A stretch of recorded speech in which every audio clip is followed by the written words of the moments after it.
कोई भी सपना साकार करने के लिए सबसे जरूरी है सही कोच का होना। चुनिए फोटोन एक्स को और करे अपने DGT-NPGT फिजिक्स का सपना साकार। Download the app now.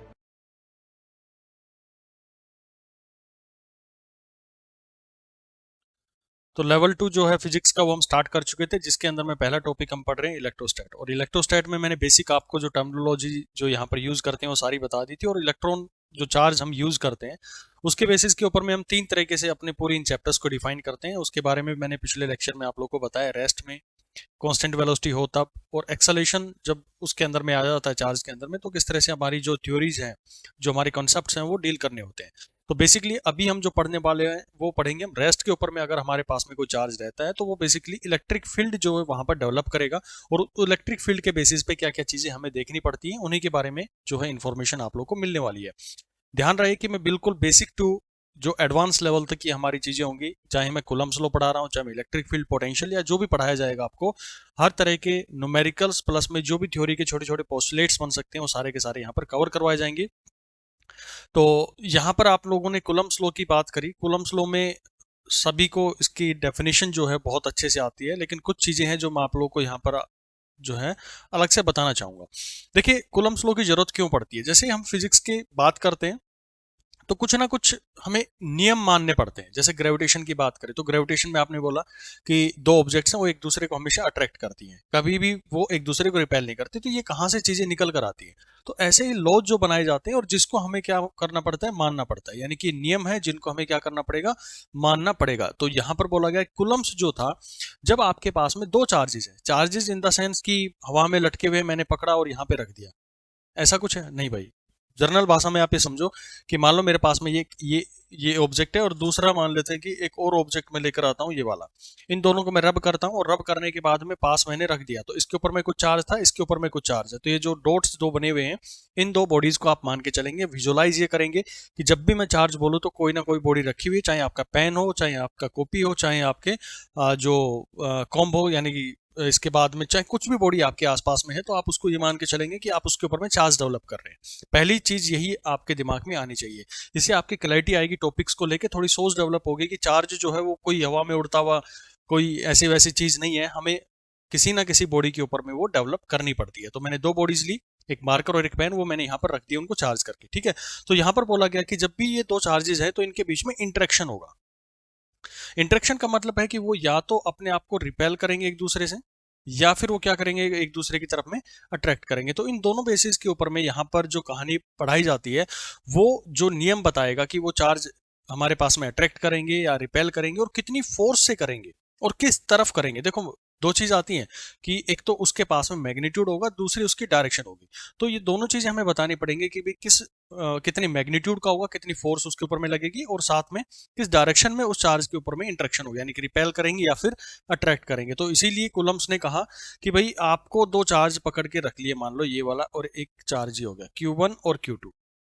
अब जो पॉइंट बताने जा रहा हूं बहुत ही क्रूशियल पॉइंट है, आपको आगे तक काम आने वाला पॉइंट है। देखो, मुझे ये निकालना है कि इस चार्ज के ऊपर में फोर्स कैसे लगेगा। तो जिस भी चार्ज से आपको निकालना है, जिस भी चार्ज से आपको निकालना है, उसको क्या कर लो, पकड़ लो। यानी कि इसको कर लो आप स्टेशनरी, और इसके कारण किसी अदर चार्ज के ऊपर में आपको इफेक्ट देखना है। तो यहां पर अगर मान लो ये पॉजिटिव चार्ज था, ये पॉजिटिव चार्ज था, तो मुझे इफेक्ट इसकी वजह से देखना है। तो अब इसको हमने बिल्कुल स्टेशनरी कर लिया, यानी पकड़ के रख लिया। तो अब ये जो चार्ज जिस डायरेक्शन में भागेगा वही उस फोर्स की डायरेक्शन होगी। बहुत से लोग फोर्स की डायरेक्शन को लेके कंफ्यूजन में रहते हैं कि फोर्स इस डायरेक्शन में दिखाएं या फिर इस डायरेक्शन में दिखाएं। हालांकि दिखाने का तरीका उनका सही होगा, लेकिन किसके रिस्पेक्टिव में हमें दिखानी है, तो उसके लिए आपको ये कहानी बिल्कुल क्रिस्टल क्लियर होनी चाहिए कि जब भी आपको दो चार्जेस के बीच में इंटरेक्शन निकालना है, फोर्स की डायरेक्शन निकालनी है, तो जिस भी चार्ज के कारण अदर पे निकालना है, तो उसको आप लो पकड़, यहां पर बिल्कुल स्टेशनरी कर दो। अभी मान लो इस डायरेक्शन भाग रहा है तो फोर्स की डायरेक्शन इधर होगी, पॉजिटिव है तो। नेगेटिव हुआ तो ये कहाँ आएगा, इस डायरेक्शन में आ जाएगी, फोर्स की डायरेक्शन आपकी इस तरफ में हो जाएगी। अब मैं इसके रिस्पेक्ट में बात किया तो ये फोर्स मान लो इसको इधर धकेलने की कोशिश करेगा। अब दूसरे केस में हमने क्या किया, इस वाले को फिक्स कर दिया, इसको हमने फिक्स कर दिया, और इसके रिस्पेक्ट में मैंने देखा तो ये फोर्स की डायरेक्शन कहाँ लगा रहा है, इस तरफ में लगा रहा है, यानी कि चार्ज को जो है इस तरफ धकेलने की कोशिश करेगा। लेकिन जब आप यहाँ पर पूरी कहानी देखेंगे तो आपने देखा कि दोनों के दोनों चार्जेस की जो एक्सेलेरेशन है, पॉइंट टू बी नोटेड, दोनों का जो एक्सेलेरेशन है वो सेम है। अब ये एक्सेलेरेशन कहाँ से कहानी आ गई भाई? तो आप ध्यान दीजिए, जब मैं आपको प्रॉपर्टीज की बात कर रहा था, चार्ज की प्रॉपर्टीज को बात कर रहा था, तो चार्ज में मैंने बोला था कि इलेक्ट्रॉन के पास में प्रोटॉन हो चाहे न्यूट्रॉन हो, मेरे पास सभी के पास में एक मास होता है। तो ये चार्ज के साथ साथ में अपने पास में एक मास भी रखता है, m1 मास, और ये दूसरा जो है ये भी अपने पास में एक मास रख रहा है, लेट अस सपोज इसका मास है m2। तो मासेज होने के कारण में इनके ऊपर में जब आप फोर्स लगा रहे हैं तो फोर्स की वजह से एक्सेलेरेशन आएगा, because we know the force is equal to mass into में एक्सेलेरेशन। ये कहानी आप लोगों ने मैकेनिक्स के अंदर में बहुत अच्छे से पढ़ी है। तो यहाँ पर एक्सेलेरेशन की जो कहानी आती है, फोर्स डिवाइड बाय मास। अगर बॉडी के पास में मास है तो डेफिनेटली उसके अंदर में एक एक्सेलेरेशन आएगा, अगर उसके ऊपर हमने कोई फोर्स जो है वो लगाई है। तो यहां से देखा कि जब ये फोर्स लगा रहा था इसके ऊपर में, तो बॉडी मूव करना शुरू किया, क्योंकि उसके पास में मास था तो उसकी वेलोसिटी के अंदर में चेंज आया। एक्सेलेरेशन बेसिकली यही तो होता है कि उसकी वेलोसिटी के अंदर में क्या चेंज आ रहा है, तो वेलोसिटी में चेंज आया। जब यहां से आपने निकाला तो इस बॉडी की जो एक्सेलेरेशन था उसके अंदर में चेंज आया, उसकी वेलोसिटी के अंदर में चेंज आया। तो हम ये कह सकते हैं कि बॉडी के अंदर में क्या आ गया कि एक्सेलेरेशन आ गया, और मेजर क्या आ गया, तो दोनों बॉडीज का एक्सेलेरेशन था वो क्या आ गया हमारे पास में, सेम आ गया। अगर दोनों का एक्सेलेरेशन सेम आ गया है, क्योंकि इक्वल फोर्सेज हमने वहां पर क्या करी है, कंप्लाई करी है, इक्वल फोर्सेज, दैट इज दोनों के मासेज को हम बराबर मान लेते हैं कि m1 that will be equal to m2 that will be equal to m। हमारे पास में ये सिचुएशन अगर हम क्रिएट करके चलते हैं, देन F12 यानी कि force on 1 due to 2 equal to force on 2 due to 1। ये दोनों क्या हो गए हैं, एक दूसरे के इक्वल एंड अपोजिट हो गए, यानी कि एक दूसरे की तरफ में ये इधर लगा रहा है, ये इधर फोर्स लगा रहा है। तो हमारे पास इक्वल फोर्सेज है, इनके मैग्नीट्यूड की अगर मैं बात करता हूं तो दोनों के मैग्नीट्यूड सेम हो गए। तो ये बोला गया कि भाई जो ये फोर्स लगती है, यानी कि कूलम लॉ से हमें ये पता चला कि एक फोर्स तो दोनों के बीच में लग रही है, और इस फोर्स से हमें फायदा क्या हुआ कि ये दोनों हमारी जो नेट फोर्स की कहानी देखेंगे तो एफ नेट इस पूरे आइसोलेटेड सिस्टम के अंदर में कितना हो जाएगा, जीरो हो जाएगा। और अगर एफ नेट कहीं पर जीरो होता है, तो आपने जब मैकेनिक्स पढ़ रहे थे तो एक चीज पढ़ी होगी कि when we have the F net is equal to zero, तो मोमेंटम जो होता है एम वी, वो क्या होता है, कांस्टेंट होता है। जब किसी सिस्टम के ऊपर में आपने नेट फोर्स जो है जीरो लगा रखी है, तो वहां पर मोमेंटम जो होता है वो क्या होता है, कंजर्व हो जाता है। यानी कि थ्रू आउट आप m1v1 इक्वल टू m2v2 की तरह इसका यूज करके अपने न्यूमेरिकल्स को जो है वो यूज कर सकते हैं, उसके अंदर में आप इसको सोल्व आउट कर सकते हैं। चलिए इस कहानी को थोड़ा सा और एक न्यूमेरिकल के साथ में मैं आपको समझाने की कोशिश करूंगा। वैसे तो जो थ्योरी थी इसकी वो यहाँ पर खत्म होती है। अब कुछ पोस्टुलेट्स होंगे, उनके ऊपर मैं एक एक पॉइंट आउट करते हुए उनको समझाने की कोशिश करूंगा। पहले क्वेश्चन कर लेते हैं। एक 2 कूलम का चार्ज है, एक 4 कूलम का चार्ज है। किसी एग्जाम के अंदर में ये क्वेश्चन आएगा तो बहुत डिफिकल्ट लेवल आप लोगों को ये लगेगा, क्योंकि आपने कभी इस तरह के क्वेश्चंस को अलग तरीके से सोचने की कोशिश नहीं करी, जो तरीका मैं भी आप लोगों को बताने जा रहा हूँ। अभी यहाँ पर ये बोला गया कि ये चार्ज जो मेरे पास में 2 कूलम है, ये चार्ज हमारे पास में 4 कूलम है, and they are free to move, यानी कि दोनों को हमने फिक्स नहीं किया हुआ है। अगर इन दोनों पे फोर्स लगेगी तो ये एक दूसरे को क्या करेंगे, मतलब रिपेल करने की कोशिश करेंगे डेफिनेटली, क्योंकि we have the positive charge both. अब ये पूरे सिस्टम को मैंने पकड़ा हुआ था, अब क्या करता हूँ, इस सिस्टम को मैंने रिलीज कर दिया। और एक चीज और इसके अंदर में नोट कर लीजिए, ये जो था इसका वेट है 2 kg और इसका वेट है मान लो 4 kg, हमारे पास में दो बॉडी थी। अब मैंने क्या कर दिया, इस पूरे सिस्टम को रिलीज कर दिया, रिलीज्ड। तो आपको ये बताना है कि अगर ये मेरा कुछ देर के बाद में जब मैं इसको ऑब्जर्व कर रहा हूँ 4 कूलम को, तो इस पॉइंट पर पहुंचकर इसकी जो वेलोसिटी है वो हो गई है लेट अस सपोज 10 मीटर पर सेकेंड, 10 मीटर पर सेकंड हो गई है। तो इधर ये जो चार्ज इस तरफ में मूव कर रहा होगा, क्योंकि आपको पता है कि इसके ऊपर में फोर्स इधर लगेगी, इसके ऊपर में फोर्स इस डायरेक्शन में लगने वाली है। तो जब यहां पर पहुंचेगा तो आपको ये v बताना है। पहला क्वेश्चन तो ये, find v when 4 kg have या 4 कूलम हैव 10 मीटर पर सेकंड वेलोसिटी। पहली कहानी तो ये बतानी है आपको। दूसरी कहानी ये बतानी है कि ये मान लो अगर मेरे पास में चार्ज जो है यहां पर, ये यहां से मान लेते हैं कि 2 मीटर दूरी पर चला गया, तो आपको ये फाइंड आउट करना है कि ये कितनी दूरी पर जो है वो चला गया होगा। यानी कि ये अगर 2 मीटर इधर गया है अपनी ओरिजिनल पोजीशन से, तो अब ये कितना इधर चला गया होगा। कर लेंगे इस क्वेश्चन को सोल्व, या मैं करके दिखाऊं? चलो सोल्व करते हैं इसको। देखो अभी आपने कहानी देखी कि 2 कूलम और 4 कूलम के चार्जेस हैं, एक के ऊपर में फोर्स इधर लगा, एक के ऊपर में फोर्स इधर लगा, दोनों इक्वल एंड अपोजिट फोर्सेज हैं, ये तो कंफर्म हो गया। तो अगर मैं ये कहूं कि F12 equal to F 242 equal to F two four, यानी कि 2 4 पे लगने वाला फोर्स 2 की वजह से, 2 पे लगने वाला फोर्स 4 की वजह से इक्वल है, क्योंकि इक्वल एंड अपोजिट फोर्सेस लगा रहे हैं, न्यूटन के थर्ड लॉ को ये फॉलो कर रहे हैं। तो इस केस के अंदर में मैंने मोमेंटम आपको क्या बताया था, कंजर्व होता है। तो कंजर्व होता है तो आप ये बोल सकते हैं कि P विल बी कंजर्व, यानी कि मोमेंटम जो है वो क्या रहेगा इस केस के अंदर में, कंजर्व रहेगा। और अगर कंजर्व है तो आप ये कह सकते हैं कि P initial that will be equal to P final, दोनों क्या रहेंगे, P initial that will be equal to P final इस केस के अंदर में रहने वाला। तो यहाँ से आप इसको सोल्व करें, P1 क्या आएगा हमारे पास इनिशियल लेवल पे जो था, यानी कि इस वाले का जो है वो रहेगा हमारे पास, इस केस में आ जाएगा 4 इंटू में 10 that will be equal to 2 into में v that will be equal to 20 meter पर सेकेंड। देखो P इनिशियल तो हमारे पास में क्या है, 0 है। P फाइनल क्या था हमारे पास, P फाइनल की कहानी मैंने ये लिख दी आपके सामने, 4 इंटू में 10 क्या हो गया इसके अंदर में, हाँ ये प्लस आ जाएगा ना, P फाइनल हमारे पास में, और ये इक्वल टू क्या हो जाएगा, 0।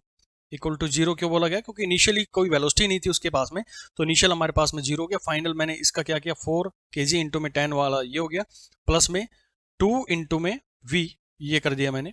और जब आप इसको सोल्व करेंगे तो आपके पास आएगा 40 that will be equal to -2v आ गया। -2v आने से क्या हुआ, v that will be equal to -20 meter पर सेकेंड। अब ये माइनस क्या बता रहा है, यहाँ पर वेलोसिटी की बात कर रहे हैं। तो वेलोसिटी देखो, अगर मैं 10 इधर पॉजिटिव मान रहा हूँ तो ये इसके अपोजिट डायरेक्शन में जा रहा है, तो इससे भी हमें पता लगा कि दो फोर्स इसके केसेस में लग रही है, वो रिपल्सिव फोर्स जो है एग्जिट हुई है। अगर एक पॉजिटिव डायरेक्शन में जा रहा है तो दूसरा क्या करेगा, नेगेटिव डायरेक्शन में चला जाएगा। तो काफी अच्छे क्वेश्चन है, इस तरह के आपके एग्जाम में आए हुए क्वेश्चन है, और जब ये एग्जाम के अंदर में आता है तो थोड़ा दिमाग घूम जाता है कि कैसे हम इन चीजों को एनालिसिस करें। तो उस केसेस में आपको घबराना नहीं है, अपने इसकी कॉन्सेप्ट को ध्यान रखना है कि जो मोमेंटम है वो क्या रहता है, कंजर्व रहता है, यानी कि P initial that will be equal to P final यहाँ पर बना रहेगा। अब बात आई दूसरी की x कैसे कैलकुलेट करें, तो इसके लिए सेंटर ऑफ मास का हमारे पास में तरीका होता है, और वो ये कहता है कि जो m1 इंटू में x1 है, जितना m1 मास ने मूव किया, जितने डिस्टेंस है, वो इक्वल होता है m2 x2। ये कब केसेस के अंदर में, जब हमारे पास मोमेंटम कंजर्व होता है, तो आप ये सिचुएशन जो है वो इसके अंदर में एग्जिट कर सकते हैं। तो m1 कितना चला है, m1 अगर मैं 4 kg को मान रहा हूँ तो 4 इंटू में 2 that will be equal to, ये हो गया 2 इंटू में x2, इसको x2 मान लो। तो यहाँ से x2 कितना आ गया, 2 से 2 कैंसिल हो गया, तो 4 मीटर। अगर ये हमारे पास में 2 मीटर चला है तो ये कितना चलेगा, ये चल गया हमारे पास 4 मीटर। तो this is the right answer of this question. तो छोटी छोटी आपको जो चीजें हैं वो जो है ध्यान रखनी पड़ेंगी, इस तरह के कॉन्सेप्ट्स को भी आप डील करते हुए चलेंगे। अच्छा, ये तो कहानी मैंने आपको बताई है कि भाई चार्ज के अंदर में कैसे आप इसकी मैग्नीट्यूड के वाइज इन चीजों को जो है रिलेट कर सकते हैं। मैं थोड़ी सी बात जो है इसके डायरेक्शन के ऊपर में बात कर लेता हूँ। अभी इतने सिनेरियो से आपने देखा कि 4 जो है वो अपने आप में एक एक्शन रिएक्शन पेयर है, ठीक है भाई, दोनों एक दूसरे के अपोजिट चलिए। और ये किस पे लगता है, 2 डिफरेंट बॉडीज पर लगता है। मैंने जब मैकेनिक्स आपको पढ़ाई थी, एनएलएम पढ़ाया था, तो बहुत डीप में जाके न्यूटन का जो थर्ड लॉ है उसको समझाने की कोशिश करी थी। फर्स्ट और सेकंड तो नो डाउट हर किसी को अच्छे से समझ में आ जाता है, थर्ड लॉ को समझने के लिए आपको बहुत डेप्थ में जाना पड़ेगा। पहले ये समझना पड़ेगा कि 2 डिफरेंट बॉडीज क्या होती है। अगर आपने वो वीडियोज नहीं देखे तो जाके भाई अपने कोर्स के अंदर में जहां पर भी आप एनरोल है वहां पर जाकर उसको देखिएगा।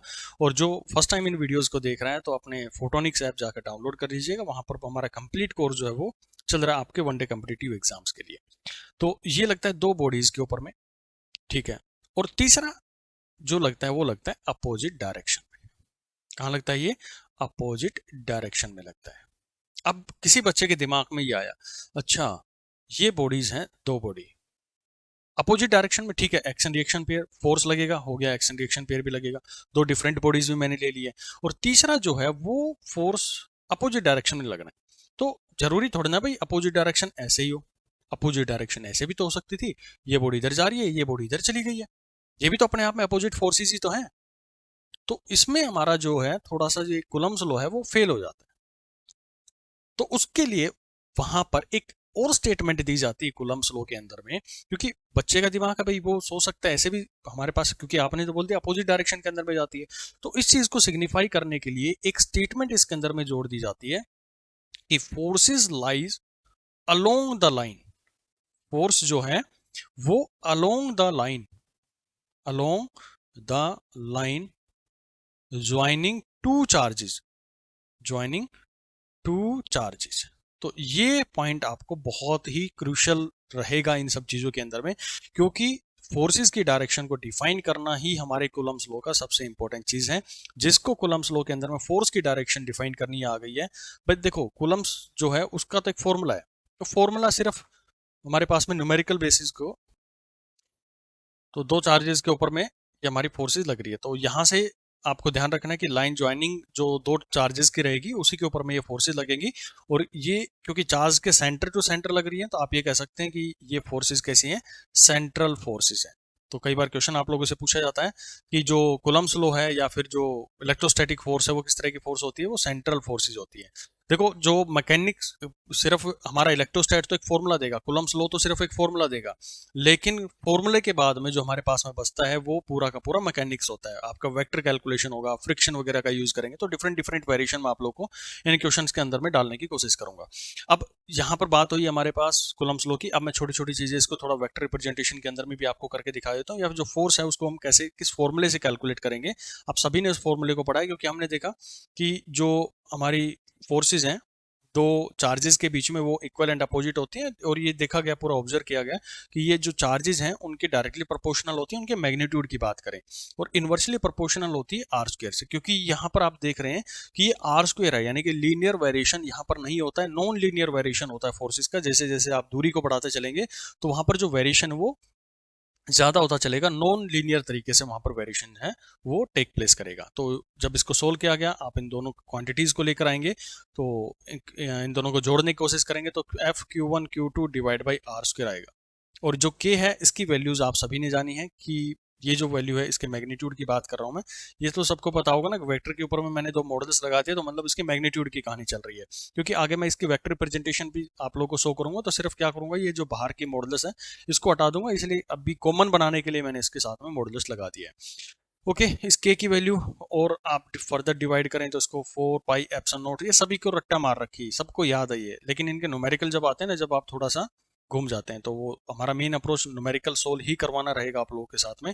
अब यहाँ लेकिन ये बात ये है ना कि हमें छोड़ना भी कुछ नहीं है, तो सारी चीजें आप लोगों के साथ में मिलकर चलनी पड़ेंगी। तो ये जो एप्सिलॉन नॉट होता है इसको हम बोलते हैं परमिटिविटी।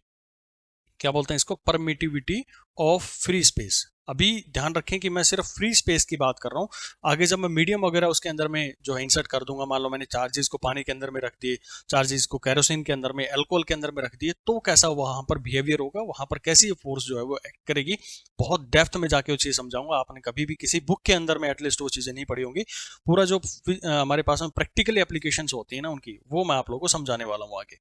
तो इन वैल्यूज को आप लोग ध्यान रखेंगे, कई बार पूछी गई है ये कि जो हमारे पास में एप्सिलॉन नॉट है इसकी वैल्यू होती है 8.85 इंटू 10⁻12, सभी ने रट्टा मार रखी है। और ये जो पूरा के है इसकी जो वैल्यू होती है वो हम लिखते हैं 9 इंटू 10⁻9। आपको ज्यादातर केसेस के अंदर में डायरेक्ट यही वैल्यू जो है पुट डाउन करनी पड़ेगी, तो आप इसको याद रखें। अब कहानी कहाँ फंसती है, ये वैल्यूज तो सभी को याद है, लेकिन इनकी यूनिट्स के साथ में ना गड़बड़ हो जाती है, एग्जामिनर इनकी यूनिट को थोड़ा गड़बड़ करके देता है। तो इसका जो यूनिट होगा आप यहां से देख सकते हैं, इधर ये फोर्स है तो आ गया न्यूटन, सॉरी कौन से की बता रहा हूं मैं आपको, इसके अंदर में एप्सिलॉन नॉट की वैल्यू बता रहा हूं, ये एप्सिलॉन नॉट है ना, ये इधर जाएगा तो ऊपर चार्जेस हैं, तो चार्जेस का हो गया कूलम स्क्वायर इंटू में पर मीटर स्क्वायर। और जब यहां पर आप कैलकुलेट करेंगे तो ये रहेगी न्यूटन मीटर स्क्वायर पर कूलम स्क्वायर। तो ये दोनों यूनिट्स आप लोग को बिल्कुल याद होनी चाहिए, कौन सा किसके साथ में है वो भी आप लोगों को जो है वैल्यूज से खाली मतलब नहीं रखना है, वैल्यूज तो सभी को याद है, कई बार ये पावर जो है उसको वो चेंज करके दे देगा, लेकिन आपके जो न्यूमेरिकल्स आएंगे आपको डायरेक्टली अपनी 9 इंटू 10⁻9 वैल्यूज जो है पुट डाउन करनी पड़ेंगी। मैक्सिमम केसेस के अंदर में मैं आपको 100 ट्रिक्स दूंगा, आपको कभी ये चीजें रखने की जरूरत ही नहीं पड़ेगी, वैल्यू रखे बिना आपके क्वेश्चन जो है वो सोल्व हो जाएंगे। क्या टेक्निक्स होती है और किस तरह से एग्जामिनर जो सोच के उन क्वेश्चन को वहां पर डालता है, तो वो भी आप लोगों को मैं समझाने वाला हूँ। तो आगे बढ़ूं उससे पहले मैं कुछ इंपॉर्टेंट चीजें जो है वो आप लोगों के साथ में और डिस्कस कर लेता हूँ, क्योंकि जो छोटी छोटी इनके साथ में टर्म्स बनती हैं, मतलब बेसिक आप ये बोलो कि जो कूलम लॉ आपने पढ़ा है उसकी कुछ प्रॉपर्टीज होती हैं, और उन प्रॉपर्टीज पे आपकी बहुत अच्छे से स्ट्रेंथ होनी चाहिए, तभी आप अपने क्वेश्चंस को बहुत इजीली और स्मूथली सोल्व कर पाएंगे। पहला चीज ये बोलता है कि भाई आपने वो चीजें जो अभी तक हम मैंने पढ़ाई है ना, फटाफट जो अभी चीजें आप लोग को यहाँ पर मैंने रिवाइज करवाई थी, उन्हीं को मैं स्टेटमेंट के फॉर्म में आप लोगों के साथ में लिखने की कोशिश करता हूँ। तो पहली चीज यहाँ पर बोली जाती है कि जो इलेक्ट्रोस्टैटिक फोर्स होती है वो हमेशा किस में लगती है, टू डिफरेंट चार्जेस के ऊपर में लगती है। मैंने बॉडीज नहीं बोला है, दो चार्जेस जो है उसको बोलने का सीधा सीधा सिग्निफिकेंस ये होता है कि बॉडी होगी उसी के ऊपर में चार्ज जो है डेवलप होगा। ऐसा होता है नहीं कि हवा में कहीं लटके हुए चार्ज मैंने ला के रख दिया आपके पास में, कोई ना कोई बॉडी होगी वो जिसके ऊपर में चार्ज होगा। तो आप पहला पॉइंट नोट करें कि जो इलेक्ट्रिक फोर्स है वो act between two different charges, दो डिफरेंट चार्जेस के बीच में जो है वो लगता है। ठीक है, अब दूसरा पॉइंट इसके अंदर में नोट करेंगे, मैग्नीट्यूड जो फोर्स का है वो सेम रहता है, और डायरेक्शन जो होती है वो क्या होती है चार्जेस की, direction of force is opposite.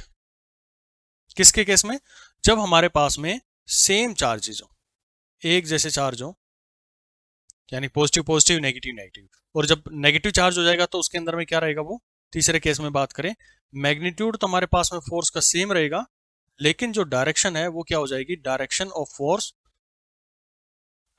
Force जो हमारे पास में क्या रहेगी, वो अट्रैक्टिव हो जाती है उसके अंदर में। और अट्रैक्टिव होने का मतलब भी वहां पर यही है कि वो हमारे पास में क्या आ रही है, एक दूसरे के अपोजिट आ रही है, नहीं एक दूसरे को खींचने की कोशिश कर रहे हैं। वो उसके बारे में बात करें पॉजिटिव की तरफ में तो उसको इधर लेके आएगा। देखो ऐसे केस में बता रहा हूं मैं, ये जो चीज समझा रहा हूं, जब आपने दो सिमिलर चार्ज रखे तो ये इधर इधर भगा रहा है, ये इसको इधर भगा रहा है। जब आपने दो डिसिमिलर चार्ज रखे, एक पॉजिटिव एक नेगेटिव रखा, तो इसको इधर खींच रहा है, ये इसको इधर खींच रहा है। तो अट्रैक्टिव फोर्स होगी जब हमारे पास में मैग्नीट्यूड तो दोनों सेम रहेगा, लेकिन अट्रैक्टिव हो जाएगी जब कौन सा रहेंगे, एक नेगेटिव और एक पॉजिटिव चार्ज जब जो है हमारे पास में रहेगा। तो इसकी जर्नलाइज जो डेफिनेशन दी जाती है वो यही कह दिया जाता है कि जो मैग्नीट्यूड रहता है वो सेम रहेगा, direction of opposite of the same charges. जो चार्जेस हमारे पास में सेम है तो उनकी डायरेक्शन जो है वो क्या रहेगी, एक दूसरे के अपोजिट रहती है। नेक्स्ट बात करें फोर्थ पॉइंट को लेकर, तो अभी जिसके ऊपर में मैंने आपको कहानी सुनाई कि ये जो फोर्स है, इलेक्ट्रिक फोर्स है, वो हमेशा और हमेशा लगती है along the line joining, along the line joining the center of two charges। दो चार्जेस के सेंटर को जो जोड़ती है लाइन, ये वहीं पर लगती है। ठीक है, तो इस तरह से हम ये बोल सकते हैं कि इस पॉइंट के थ्रू कि जो इलेक्ट्रिक फोर्स होती है वो क्या होती है, या फिर कूलम फोर्स जो होती है वो क्या, कूलम्स लॉ से हमें जो फोर्स निकल के आती है इज ए सेंट्रल फोर्स। क्या होती है ये, सेंट्रल फोर्स होती है। ओके, नेक्स्ट बात करें कि जो फोर्स होती है, इलेक्ट्रिक फोर्स जो होती है, इलेक्ट्रोस्टैटिक फोर्स होती है, ये क्या होती है, कंजर्वेटिव होती है। बहुत इंपॉर्टेंट पॉइंट है ये, काफी काम आएगा हमारे, इस पॉइंट को आप अच्छे से नोट कर लेंगे। ये अपने आप में क्या होती है, कंजर्वेटिव फोर्स होती है। कंजर्वेटिव फोर्स जब मैं आगे ये कहानी इसलिए बता रहा हूँ क्योंकि जब मेरे को वर्क एनर्जी थ्योरम का यूज करना पड़ेगा तो मैं इस कॉन्सेप्ट को आपको वहां पर रिलेट करूंगा ताकि आपके क्वेश्चंस को बहुत छोटा कर सकूं, सो ट्रिक्स के साथ में आपको समझा सकें। तो ध्यान रखिए, electric forces are the conservative forces, और ये इसलिए बोला जाता है कि ये पाथ के ऊपर में डिपेंड नहीं करती है, पाथ इंडिपेंडेंट। अभी आपको छोटी छोटी ये जो कहानियां बताई जा रही है ना, ऐसे लग रहा होगा कि पता नहीं क्यों यहाँ पर भी हमें सिखाई जा रही है, हमने तो ये सारी चीजें रट रखी है। भाई रट रखी है, लेकिन उनको मैं रिवाइज करवा रहा हूँ अभी, आगे बहुत क्वेश्चन इनके ऊपर में करने अपने को और क्लैरिटी लाने के लिए। तो छोड़ना कुछ नहीं है, करना सारा कुछ है, तो इसलिए करवाना पड़ रहा है। तो 4 जो था उसका मैग्नीट्यूड आपने देखा कि k into Q one Q two divide by R square होता है, और ये r आपको बताई है कि दोनों के सेंटर जो मिलाते हैं आप, उनके बीच का जो है ये डिस्टेंस होता है। तो आर ये हो गया, Q1 चार्ज ये था, Q2 चार्ज ये था, तो ये फोर्स हमने इसकी निकाल लिया है। चलो अब देखो जो कहानी बताई जा रही है, नेक्स्ट जो इम्पोर्टेंट इसका इसकी जो लॉ की स्टेटमेंट है, प्रॉपर्टी है, वो ये है कि मान लो कि एक चार्ज मेरे पास में Q1 है, सबसे ज्यादा इंपॉर्टेंट है ये, और ये चार्ज है Q2। बहुत पेशेंसली सुनना है इसको, पेन ड्रॉप कर दो थोड़ी देर के लिए। दो चार्जेस हमने देखे, ये चार्ज को मैं पकड़ता हूं तो ये इस चार्ज के ऊपर में इस डायरेक्शन में फोर्स लगा रहा है। ठीक है भाई, इसको मैंने बोल दिया कि force on two due to one, या बोल सकते हैं भाई Q1 के कारण में Q2 पे जो फोर्स लग रही है, या फिर आप ये बोल दो कि force due to one on two. फिर आप यहां से करें, इसको पकड़ें और इस पे फोर्स लगाएं, तो आप यहां से बोलेंगे कि ये force due to two on one. ये हो गया, एक दूसरे के ऊपर में फोर्सेज लगा रहे हैं। ये पहला चार्ज माना, ये दूसरा चार्ज। इसका मैग्नीट्यूड था मेरे पास में मान लो 5 न्यूटन, इसका भी था मेरे पास में 5 न्यूटन, क्योंकि इक्वल एंड अपोजिट फोर्सेज लग रही हैं भाई, चेंज तो होने का कोई मतलब है नहीं, इक्वल एंड अपोजिट फोर्स यहाँ पर जो है वो लगती रहेंगी। अब एक नया बंदा आया, नया को चार्ज था, उसने इसको यहां पर प्लेस कर दिया, यहां पर ये चार्ज जो प्लेस कर दिया। अब देखो, ये मान लेते हैं कि 3 नंबर चार्ज है, तो यहां पर भी चार्ज की इंटरेक्शन होगी, Q2 भी इसके ऊपर में इंटरेक्ट करवाएगा। यानी कि हर तरीके से चाहे मेरे पास में एक चार्ज है, वो चार्ज उसके आसपास में जितने भी चार्जेज, जो सिस्टम के अंदर में जितने भी चार्जेज हैं, सबसे एक फोर्स को फील करेगा। पॉइंट टू बी नोटेड, जितने भी चार्ज उस सिस्टम के अंदर में, सब के सब उसके ऊपर में फोर्स लगाएंगे। जैसे यहां पर आप देखो तो ये जो था इसके ऊपर में फोर्स लगा रहा है इस डायरेक्शन में, ये फोर्स लगा रहा है इसको इस डायरेक्शन, क्योंकि मैंने सेम चार्ज यहां पर रख दिया है। ठीक है, मैं पॉजिटिव रख दूं नेगेटिव रख दूं, वो कुछ भी आप रख के बात कर सकते हैं, लेकिन फोर्सेज जो है वो एक दूसरे के अपोजिट डायरेक्शन में चल रही होंगी। वो इसको इधर खींच रहा होगा तो वो उसको उधर खींच रहा होगा। ठीक है, वो हमारा पर्सपेक्टिव होता है कि हम किसके रिस्पेक्ट में बात करना चाह रहे हैं। तो ये फोर्स मैंने कहा कि ये फोर्स ड्यू टू 1 on 3, और ये हमने बोल दिया कि force on due to 3 on 1, ये फोर्स आ गई है। तो ये फोर्स जो था ये मान लेते हैं 6 न्यूटन है, ये भी 6 न्यूटन है, क्योंकि इक्वलेंट अपोजिट फोर्सेज है। तो आप ये बताओ कि इस नए चार्ज के आने से, जब ये चार्ज यहां पर पहुंच गया है, तो क्या ये 5 न्यूटन के अंदर में कोई चेंज आया? क्या इस 5 न्यूटन के अंदर में कोई चेंज आया? या फिर मैं पहले इस Q2 को हटा दूं थोड़ी देर के लिए और मैं Q1 Q3 की कहानी पढ़ूं, तो क्या इस 6 न्यूटन के अंदर में कोई चेंज आएगा? इस 6 न्यूटन के अंदर में कोई चेंज आएगा? कोई भी चेंज नहीं आएगा। फर्स्ट थिंग, अगर दो चार्जेस के ऊपर में जो इंटरेक्शन हो रहा है, तो उनके बीच में लगने वाला फोर्स इंडिपेंडेंट है। Force between two charges independent of third charge. फिर भाई इससे चेंज क्या आएगा? Independent of third charge. तो इससे चेंज क्या आया? इससे सिर्फ और सिर्फ एक चेंज ये आता है कि जो नेट फोर्स हमारे पास में निकल के आएगी उसकी डायरेक्शन चेंज हो जाती है। आई रिपीट, जो मेरे पास में नेट फोर्स निकल के आएगा उसकी डायरेक्शन हमारे पास जो होती है वो चेंज हो जाती है इन सब के इंटरेक्शन के साथ में। The net force direction changes, force direction changes. अब देखो इस केस की बात, ये फोर्स इस डायरेक्शन में लगा रहा होगा इसको, ये इधर धकेलने की कोशिश करेगा टोटल, ये वाला चार्ज इसको इधर धकेलने की कोशिश करेगा। लेकिन हुआ क्या, इस चार्ज को इधर जाना चाहिए था, इसकी वजह से, इस चार्ज की वजह से इधर जाना चाहिए था, लेकिन ये जा कहां रहा है? यहां पर जा रहा है। तो केवल और केवल क्या हुआ, जो नेट फोर्स हमारे पास में निकल के आई उस पर्टिकुलर चार्ज के ऊपर में, उसकी जो है वो डायरेक्शन चेंज होती है खाली उसके अंदर में, और बाकी कोई भी चेंज नहीं आता है, उसके मैग्नीट्यूड के ऊपर में कोई भी चेंज नहीं आता है। उम्मीद करूंगा यह पॉइंट बहुत क्लियर हो गया, और आगे न्यूमेरिकल्स आएंगे तो और अच्छे से क्लैरिटी इसके ऊपर में आएगी। जैसे मैं आप लोगों को ये बताऊं, जैसे ये मेरे पास में एक स्क्वायर है, स्क्वायर के ऊपर में चार्ज है Q Q Q Q। तो ये Q है क्योंकि मैंने कहा कि जितना भी चार्ज उस आइसोलेटेड सिस्टम में होगा, लिख देता हूं मैं इस पॉइंट को ना, क्योंकि सबसे इंपॉर्टेंट पॉइंट है ये, जितना चार्ज आइसोलेटेड सिस्टम में होगा, वो फोर्स लगाएगा अदर चार्जेस पर। तो यहां पर हमें देखा कि ये एक Q है, ये Q है, यानी कि 4 चार्जेस है मेरे पास। तो मैं किसी भी एक को कंसिडर करूंगा ना, इसको मैंने फिक्स कर लिया, तो ये भी इस पे फोर्स लगाएगा, ये भी फोर्स लगाएगा, और ये Q भी फोर्स लगाएगा। बहुत से लोगों का यहाँ पर डाउट होता है, ये तो लाइन से ज्वाइनिंग है। अरे भाई, लाइन से तो हमने अपने तरीके से बना रखा है ना, इनके बीच में ये भी तो दूरी बनी हुई है ना, दो चार्जेस के बीच में आपने दूरी पाई और चार्जेस मिले आपको, इसीलिए तो कूलम्स लॉ आपको पढ़ाया जाता है कि ये जो आर आप लेते हैं ना, यहाँ पर जो कंसिडर करते हैं, भाई कहाँ गया हमारा कूलम्स लॉ, जो आर यहाँ पर ये कंसिडर करते हैं, इसीलिए कहानी बताई जाती है कि दो चार्जेस के बीच में अगर सेपरेशन है और दोनों साइड में चार्जेस रखे हैं, तो उनके ऊपर में एक फोर्स लगेगा, कंफर्म है ये, और वो फोर्स की वैल्यू जो है वो ये दी जाती है।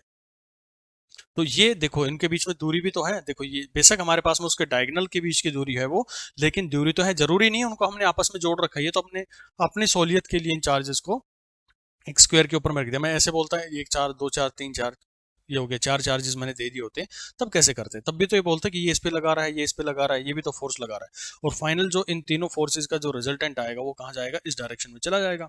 तो फोर्सेस तो, ये इसको धकेलने की कोशिश कर रहा था, ये इसको धकेलने की कोशिश कर रहा था, वो फोर्सेस इंडिपेंडेंट है तीसरे चार्ज के कारण में, या चौथे चार्ज जो भी रखे हैं उसके पास में, लेकिन जो चेंज क्या होगा, नेट फोर्स की डायरेक्शन जो है वो हमारे पास में चेंज हो जाएगी। तो डायरेक्शन क्या गई हमारे पास, इस डायरेक्शन में जो चार्ज वो निकल कर आ जाएगा।